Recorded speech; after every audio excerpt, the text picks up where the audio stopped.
Sebelum kita masuk ke videonya, ayo subscribe dan nyalakan lonceng notifikasi. Ini karena memang saat ini seperti kita ketahui bersama, kita sudah masuk di tahapan rangkaian seleksi P3K itu sudah masuk di tahapan pasca seleksi ya.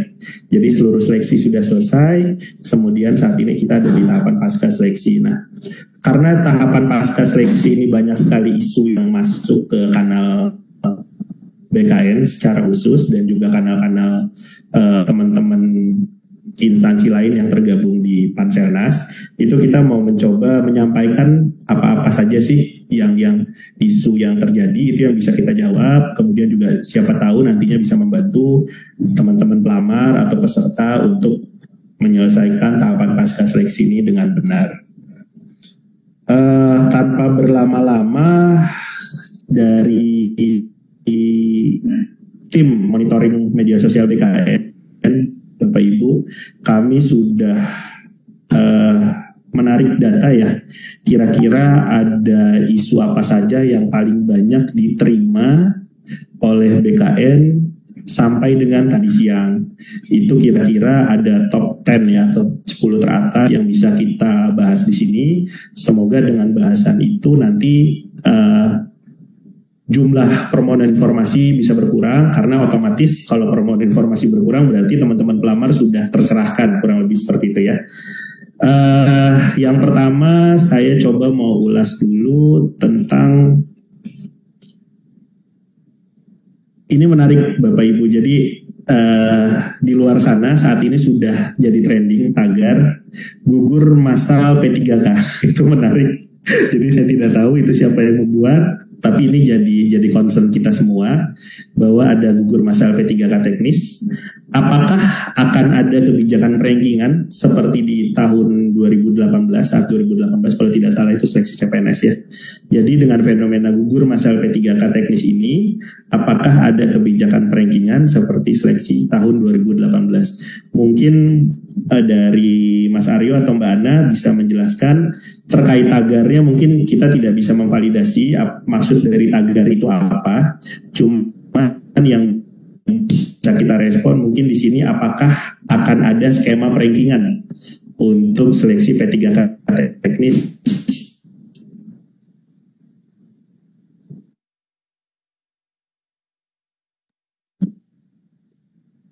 Oke, izin ya teman-teman, untuk fenomena ini saat ini kan Menteri Pemberdayaan Aparatur Negara dan Reformasi Birokrasi atau Menpan RB telah meminta BKN untuk membuat simulasi nih dan kajian terkini terkait dengan lulusan di dalam seleksi P3K. Hal ini menyusul banyaknya masukan kepada dari teman-teman juga, baik secara langsung ataupun kepada Pak Menteri ya, mengenai nilai ambang batas atau passing grade-nya. Jadi saat ini masih dilakukan simulasi dan progresnya masih dalam kita exercise kita bilangnya. Mungkin Mbak Ana bisa menambahkan. Ya, izin teman-teman Bapak Ibu. Jadi memang sebagaimana yang disampaikan tadi oleh rekan kami, gitu ya, bahwa saat ini memang kita masih berpatokan sejauh ini kepada passing grade atau nilai ambang batas itu. Nah, namun dalam hal kita mengevaluasi bahwa tingkat kelulusannya masih relatif kecil seperti itu ya, maka dari Panselnas sendiri mencoba membuat suatu semua untuk keterisian formasinya itu dapat dioptimalkan lagi seperti itu. Namun tim kami sendiri saat ini berkoordinasi dan masih melakukan simulasi dan berbagai kajian seperti itu. Jadi kita masih sama-sama menunggu prosesnya seperti itu ya teman-teman. Ya. Jadi untuk itu jangan lupa jangan dilewatkan untuk selalu mengecek berita terbaru atau yang terupdate yang disampaikan melalui kanal-kanal resmi yang disampaikan oleh Menteri Pan RB atau dari BKN. Oke, terima kasih Mas Aryo, Mbak Ana. Jadi ini menjawab nih ya. Jadi kalau pertanyaannya banyak sekali, memang pertanyaannya apakah akan ada skema rankingan. Jadi saya ulas lagi atau saya tekankan lagi, pasca kemarin Pak Menteri dan Kepala BKN menyampaikan pernyataan, mungkin ya teman-teman juga mungkin sudah pada melihat bahwa akan ada kebijakan yang merespons rendahnya tingkat kelulusan mungkin ya dari P3K teknis, cuman kebijakannya seperti apa, mohon doanya teman-teman di BKN saat ini sedang menyusun, sedang melakukan exercise tadi ya yang dibilang Mas Aryo, jadi semoga dalam waktu dekat hasilnya dapat kami sampaikan ke Panselnas seperti itu. Kita lanjut ke pertanyaan kedua terbanyak yang masuk. Ini di sini jadi ada kekhawatiran. Nah ini ada kaitannya tadi dengan yang nomor 1. Jika nantinya ada kebijakan rankingan, apakah hal tersebut akan mempengaruhi kelulusan peserta yang sudah lulus passing grade atau dapat statusnya P/L. Nah ini gimana, lucu sih pertanyaannya. Tapi monggo dijawab dari Mas Aryo atau Mbak Ana, silakan. Ya, izin lagi ya teman-teman ya. Jadi jika memang terjadi seperti itu ya penyesuaian, dalam hal ini penyesuaian nilai ambang batas atau passing grade, sebenarnya tidak perlu dikhawatirkan apakah nantinya yang dari sebelumnya berstatus telah lulus menjadi tidak lulus seperti itu, karena yang kita sesuaikan dalam hal ini adalah nilai ambang batasnya seperti itu. Jadi kalau bukan dari ada faktor yang lain gitu ya, jadi kalau hanya sekedar menyesuaikan nilai ambang batas, maka tentu saja hal ini tidak akan mengganggu kepada kelulusan yang sebelum dilakukan penyesuaian passing grade seperti itu Mas Berry. Jadi kita coba nantikan aja juga gimana formulasinya supaya bisa optimal seperti itu ya seleksi kali ini gitu. Jadi jangan khawatir rekan-rekan sekalian gitu yang sudah dinyatakan lulus seperti itu tidak akan terdampak dengan adanya penyesuaian passing grade ini. Gitu. Baik, terima kasih Mbak Ana. Mas Aryo mungkin mau nambahin? Jadi kalau yang dipikirkan ini kan lebih kepada yang masih belum lulus passing grade ya, karena yang memenuhi yang membataskan kita lihat kan mungkin ada jumlah secara persentasenya tidak banyak ya. Jadi yang kita pikirkan adalah bagaimana caranya passing grade ini bisa menyesuaikan dengan nilai-nilai yang sudah yang sudah mengikuti seleksi gitu. Oke. Jadi kita boleh ya berandai-andai di sini ya. Jadi karena pertanyaannya juga berandai-andai karena kita belum tahu, karena baru saja kemarin Pak Menteri dan Pak Kepala BKN menyampaikan akan ada kebijakan skema untuk merespons tingkat kelulusan P3K yang rendah. Kemudian kita berandai-andai akan ada perankingan, bisa dikatakan begitu ya, ini masih berandai-andai. Nah, apakah nanti perankingannya mempengaruhi teman-teman yang sudah lulus, itu dapat kita sampaikan tidak mungkin ya.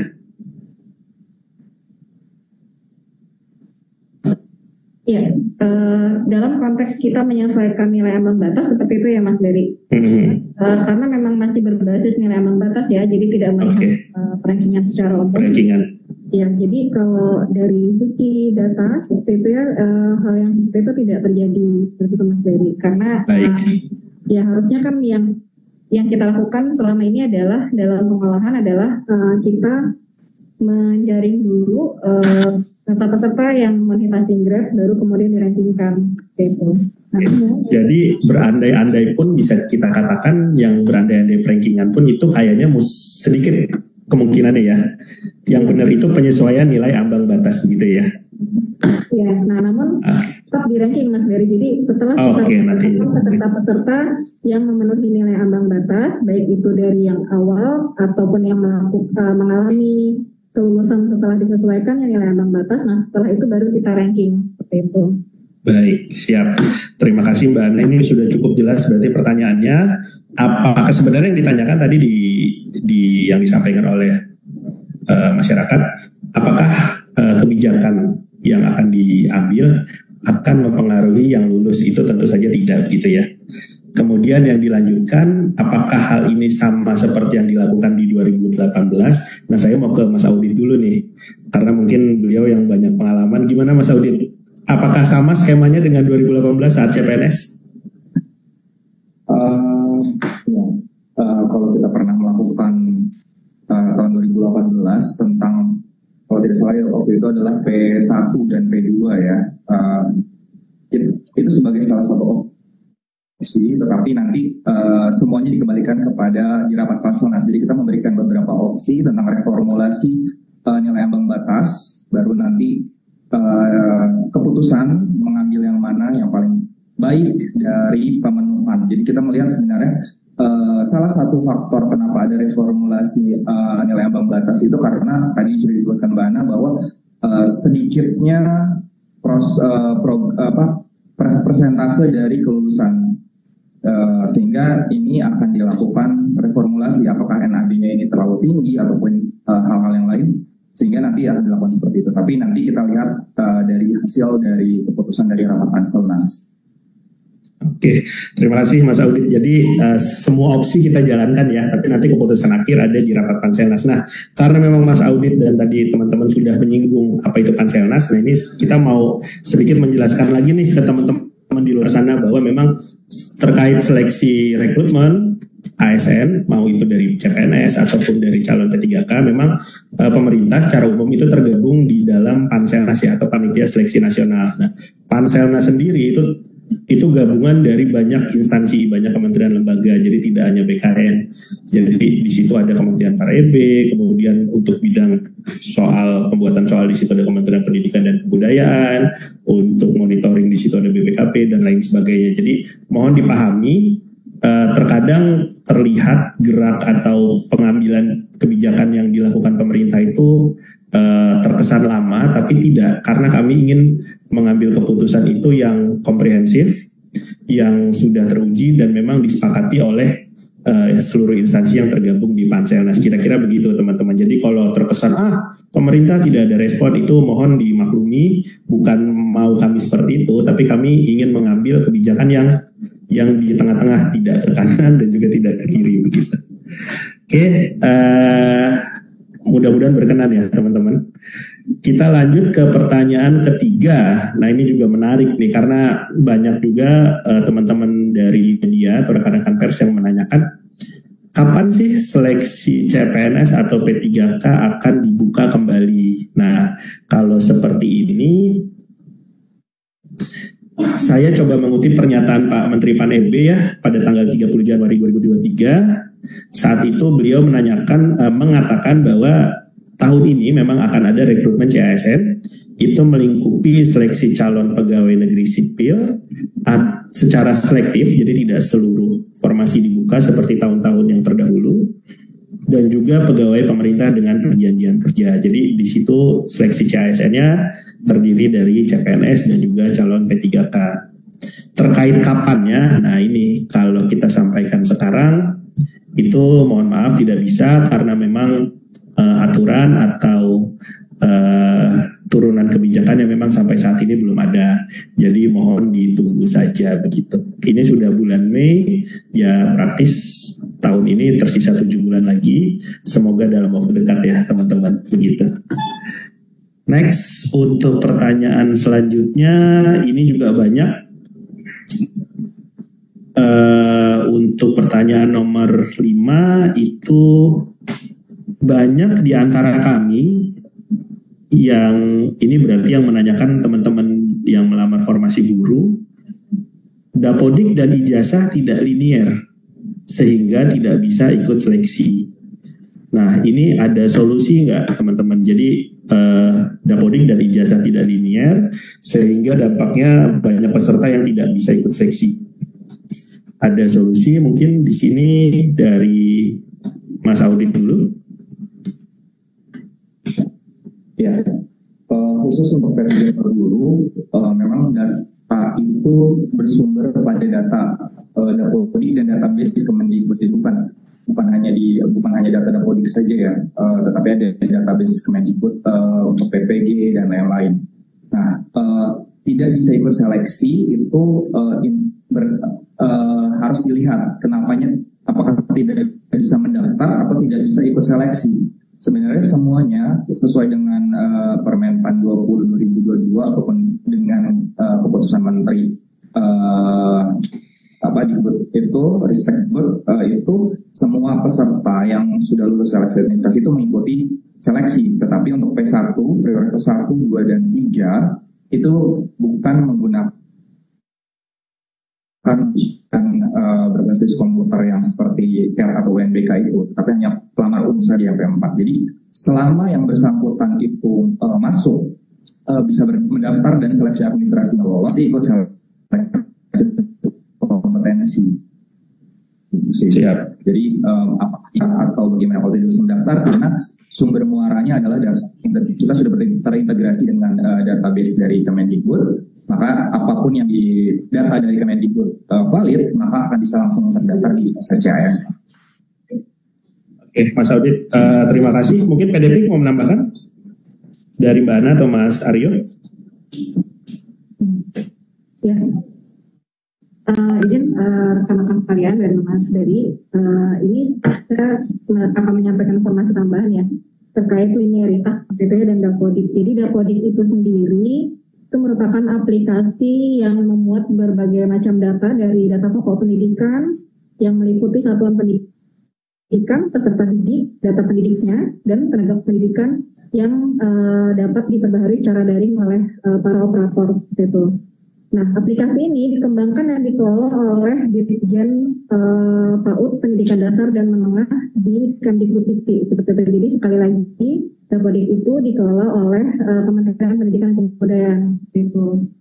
Nah, kemudian dalam hal keterkaitannya dengan seleksi CSM ya, jadi kita di sini melihat bahwa sebenarnya terkait Serdik sendiri itu telah diatur di Permendikbud nomor 16 tahun 2019 gitu ya.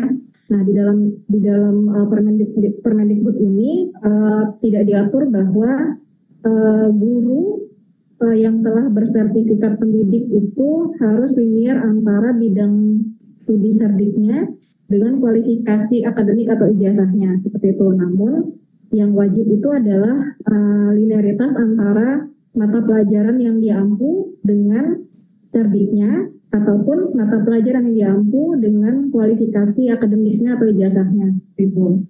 Nah, dalam seleksi P3K guru sendiri pada tahun 2022 kemarin itu linearitas serdik dengan mata pelajaran itu diatur dalam SE Ditjen GTK tentang linearitas seleksi P3K guru tahun 2022 nomor 4757-B-GT.01.01/2022 tentang kualifikasi akademik dan sertifikat pendidik dalam pendaftaran seleksi P3K untuk jabatan fungsional guru tahun 2022.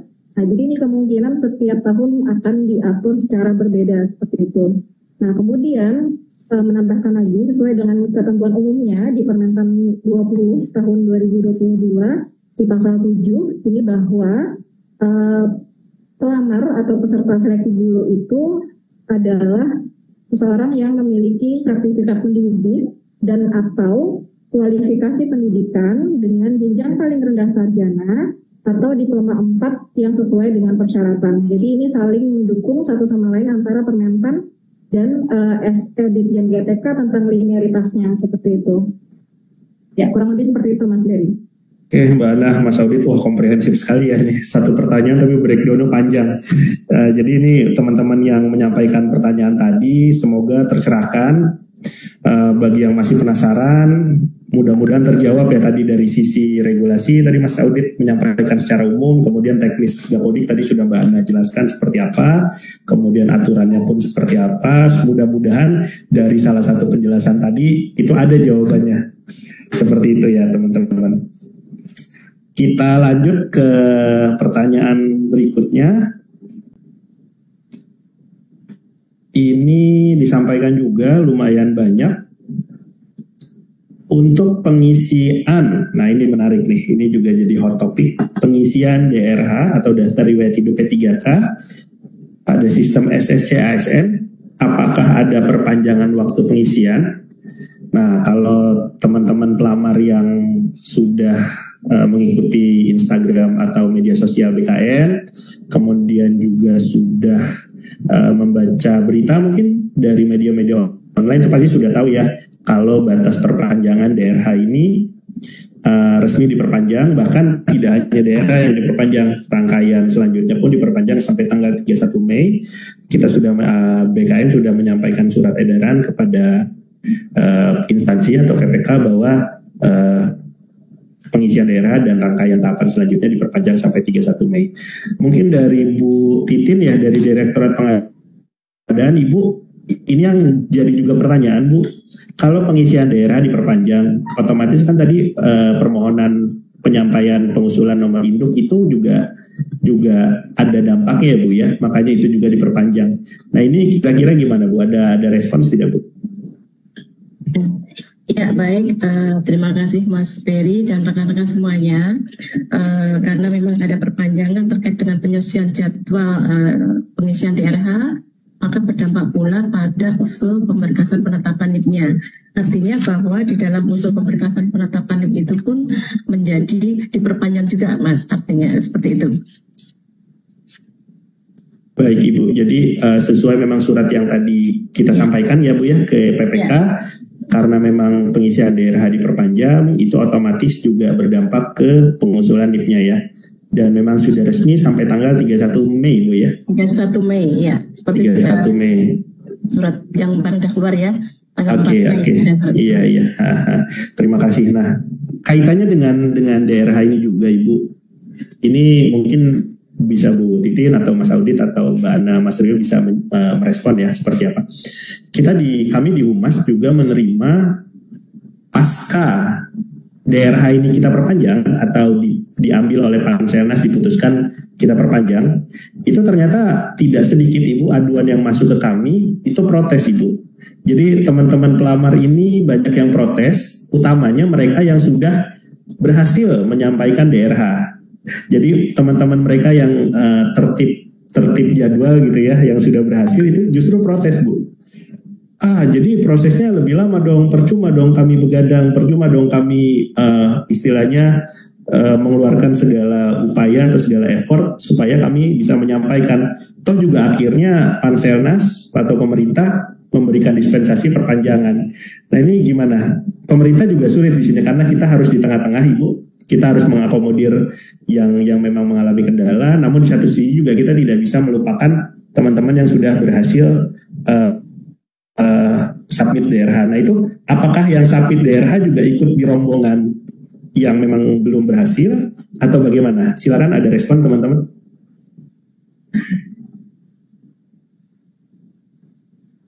Ya, menjawab. Jadi sebenarnya tadi sudah disebutkan bahwa perpanjangan daerah ini ada beberapa reasonnya ya. Pertama, tadi sampai 3 Mei, sampai tanggal 3 Mei itu baru 80%-an lah ya yang sudah submit.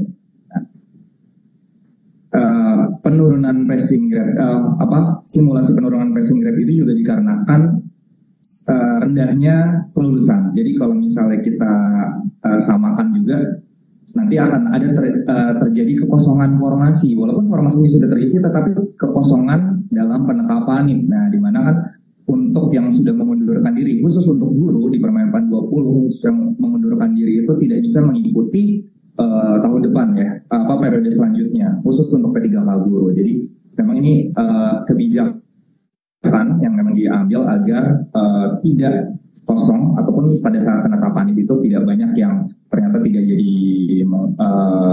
ASN atau P3K gitu. Jadi ini salah satu kebijakan yang diambil pemerintah untuk semuanya agar terisi. Dan juga memang banyak, ini bukan hanya dari Panselnas atau BKN saja dan Menpan dan instansi lainnya, tetapi Pemda atau BKPSDM dan instansi pemerintah daerah itu mengusulkan kepada Panselnas untuk perpanjangan pengisian daerah dikarenakan banyak sekali permasalahan seperti surat kesehatan yang memang keluarnya atau dilakukannya sangat membutuhkan waktu, ataupun SKCK, ataupun ternyata ada hal-hal lain seperti pengunduran diri yang memang ternyata akun dari si P3K gurunya itu digunakan oleh orang gitu ya, diberikan passwordnya sehingga seolah-olah dia mengundurkan diri, ternyata oknum tersebut yang mengupload surat pengunduran diri itu sangat banyak sekali aduan kepada BKN untuk dicek kembali, sehingga salah satunya itu adalah itu untuk perpanjangan DRH. Jadi instansi pun sampai sekarang masih mengirimkan kepada kami tentang pengunduran diri yang memang tidak dilakukan oleh yang bersangkutan, dikarenakan kita ingat bahwa waktu P3K Guru itu ada Google Form yang disebar untuk memasukkan password dan nick untuk dibantu pengurusannya dan lain-lain. Ternyata di situ username dan passwordnya kemungkinan dipakai oleh oknum tersebut untuk mengundurkan diri orang-orang yang lulus. Jadi memang ini adalah salah satu kebijakan pemerintah untuk memperpanjang daerah. Oke, ada tambahan?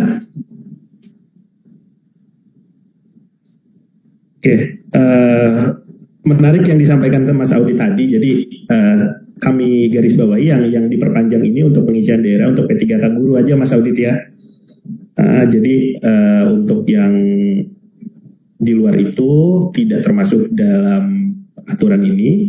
Kemudian untuk yang kedua, ini tadi menarik yang disinggung Mas Audit. Jadi kami menyayangkan teman-teman. Jadi praktek yang menurut kami salah ketika akun atau kredensial akun itu disebar. Jadi mau itu disebar ke petugas sekolahan misalnya ataupun ke saudara, rekan, kerabat. Nah itu sebenarnya itu sudah salah karena tidak sedikit tadi yang disampaikan Mas Audit ternyata itu berdampak krusial ya Mas Audit ya. Jadi banyak yang disalahgunakan, menyebabkan juga kerugian pada diri sendiri dan lain-lain. Nah ini mohon jadi pelajaran ke depannya.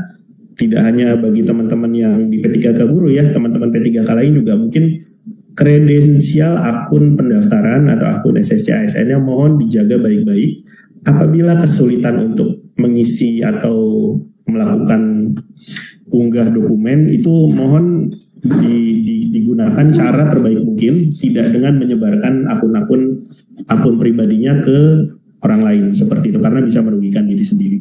Mungkin itu yang bisa kami sampaikan terkait perpanjangan DRH. Selamat bagi teman-teman yang memang mengalami kendala kemarin dan juga dengan adanya perpanjangan ini jadi masih memiliki waktu. Kami ingatkan jangan mepet-mepet ya. Karena seperti kita ketahui dimanapun di belahan dunia manapun itu fenomena ketika sudah mepet-mepet itu pasti akan terjadi kepadatan transaksi data yang mana akan berdampak juga ke teman-teman. Jadi kalau bisa dimulai segera saat ini ya segeralah karena tidak sedikit juga teman-teman kalian yang lain itu ternyata sudah berhasil dari jauh-jauh hari sesuai jadwal yang memang kita tentukan gitu. Kemudian juga teman-teman yang memang sudah berhasil, mohon juga bisa menyampaikan kiat-kiatnya mungkin ke teman-teman yang memang belum berhasil menyampaikan daerah kemarin itu seperti apa sih? Kok bisa tertib jadwal gitu? Dan itu juga menarik, mungkin bisa diskusi di media sosial ataupun bisa membuat konten-konten sharing best practice dan lain-lain. Kira-kira itu. Kita ke next pertanyaan. Selanjutnya, nah ini juga menarik nih, mungkin lebih banyak exposure-nya ke Bu Titin dari Direktorat Pengadaan dan Kepangkatan Bu. Jadi banyak Bu yang masuk ke kami itu jadi masyarakat atau para pelamar itu mendengar banyak surat keterangan pengalaman kerja atau suket yang dikarbit. Nah ini saya nggak tahu maksudnya dikarbit apa, apakah dipalsukan ataukah tanggalnya dimundurkan dan lain-lain. Namun yang jelas surat pengalaman kerjanya tidak valid begitu ya, bisa kita garis bawahi. Bagaimana cara BKN memverifikasinya Ibu? Jadi kita bisa menyortir surat-surat keterangan itu palsu atau tidak, atau peran BKN di sini seperti apa? Monggo Bu. Ya baik Mas Ferry dan mungkin rekan-rekan semuanya. Perlu kami sampaikan terkait dengan surat pengalaman kerja. Surat pengalaman kerja itu sudah diatur ya, sudah diatur untuk teknis itu di Kemenpan 970, kemudian untuk yang tenaga kesehatan itu ada di 968 dan di situ ada minimal berapa pengalaman kerja. Itu yang pertama. Yang kedua terkait dengan hal tersebut bahwa kewenangan di dalam memeriksa dokumen di dalam pelaksanaan seleksi itu kan ada seleksi administrasi, seleksi kompetensi, dan dan selanjutnya. Nah, di dalam kewenangan terkait hal tersebut masih dalam tahapan seleksi administrasi. Artinya bahwa seleksi administrasi itu ada kewenangannya ada di ranah instansi. Jadi untuk pengalaman kerja tersebut tentunya pada saat seleksi administrasi ini instansi sudah memfilter ya apakah surat keterangan kerja itu dikarbit atau asli atau tidak. Jadi ini kewenangan semuanya mutlak ada di ranah seleksi instansi. Jadi seleksi instansi sesuai dengan di dalam Permenpan 29 pun disebutkan di dalam pasal 20 di ayat 1 bahwa seleksi administrasi itu dilakukan untuk mencocokkan persyaratan administrasi dan kualifikasi dengan dokumen pelamaran. Sementara di ayat 2-nya di situ dicatatkan bahwa panitia seleksi administrasi instansi melakukan men-cross-checkkan data dan itu dilakukan oleh panitia seleksi administrasi di instansi. Kemudian di Perban BKN nomor 1 tahun 2019 dan untuk Perban BKN nomor 18 tahun 2020 pasal 19 di situ disebutkan bahwa panitia seleksi instansi pengadaan P3K melaksanakan seleksi administrasi terhadap seluruh dokumen pelamaran yang diterima yang disampaikan oleh pelamar yang sudah melakukan registrasi. Kemudian di ayat 3-nya, pemeriksaan kelengkapan dokumen dilakukan sesuai dengan syarat yang sudah ditentukan. Jadi artinya bahwa untuk dokumen-dokumen pengalaman kerja itu ada di ranah panitia seleksi instansi. Jadi seperti itu, Mas Ferry. Oke, baik Bu Titin, terima kasih. Jadi kalau untuk urusan dokumen yang dikatakan jadi isu sebenarnya itu Bu ya, isu juga kita tidak jelas seperti apa yang bisa dikarbit, kita juga tidak tahu karbit itu apa.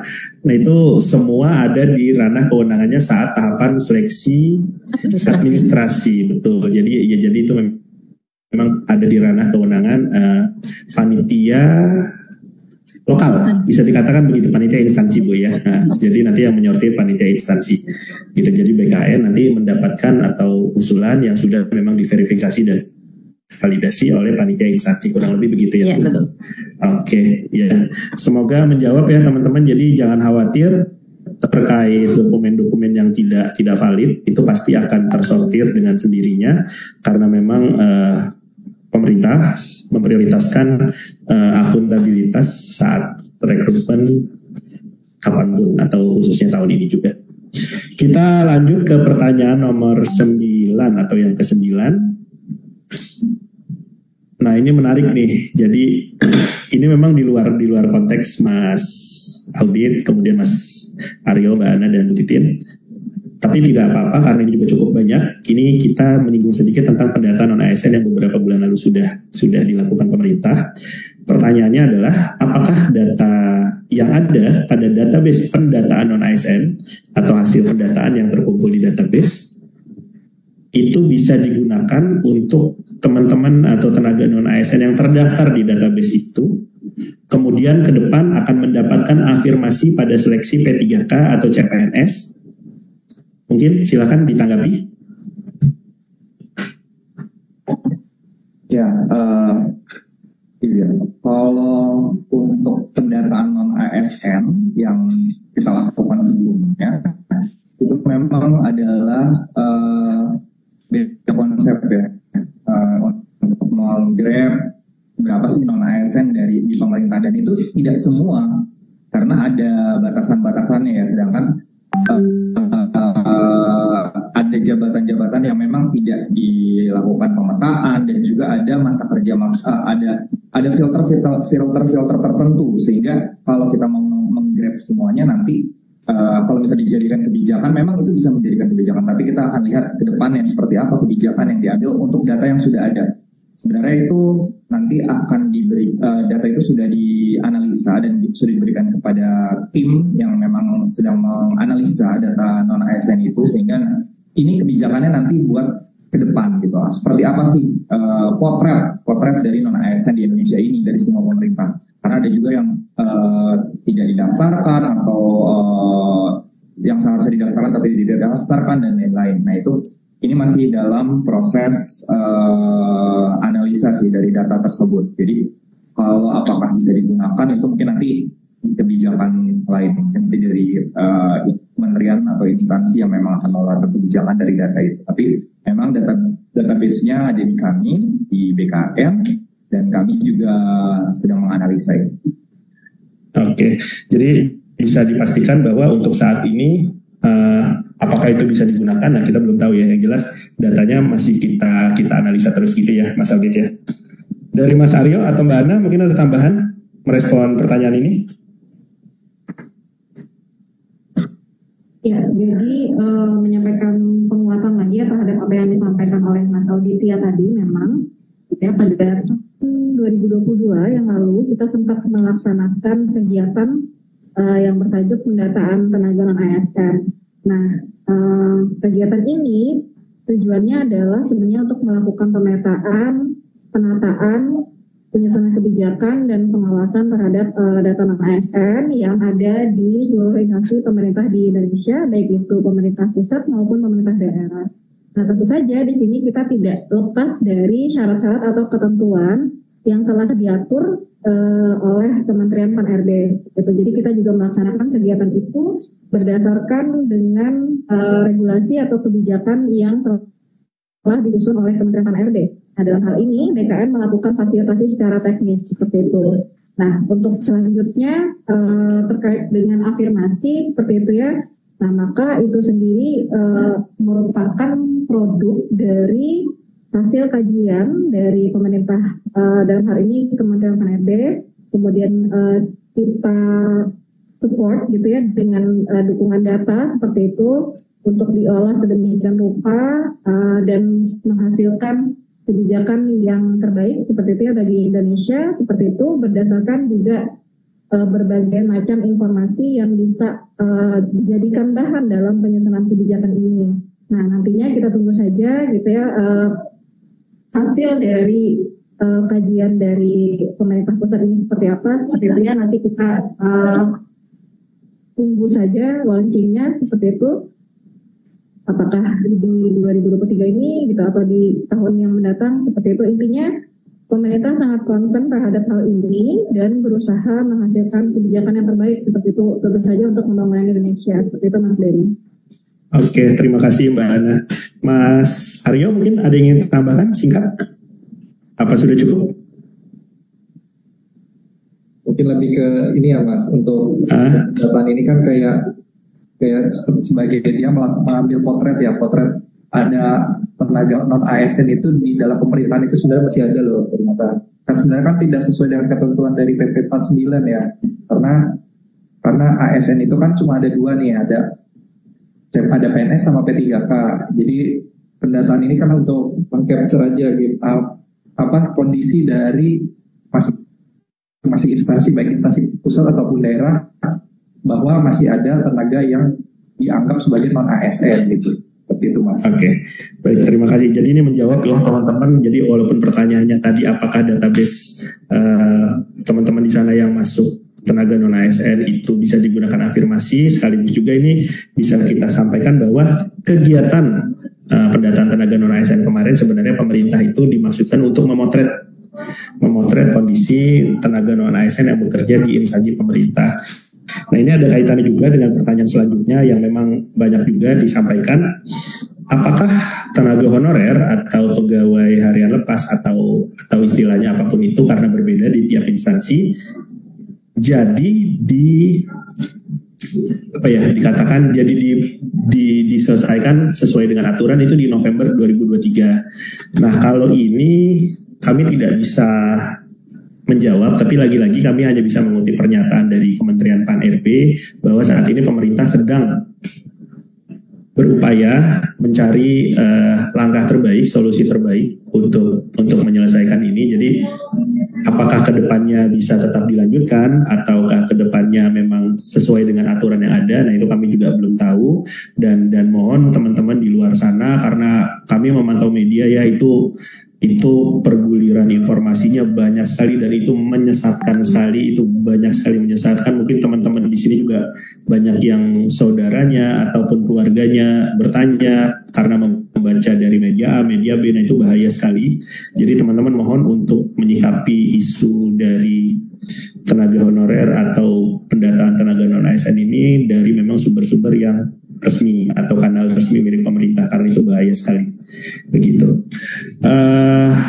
Pertanyaan terakhir, tidak terasa kita sudah 30 menit ya. Ini pertanyaan terakhir, ada kaitannya juga dengan pertanyaan sebelumnya. Jadi banyak tudingan ke pemerintah terkesan menganak-emaskan honorer nih, gitu. Jadi banyak tudingan kita menganak-emaskan honorer.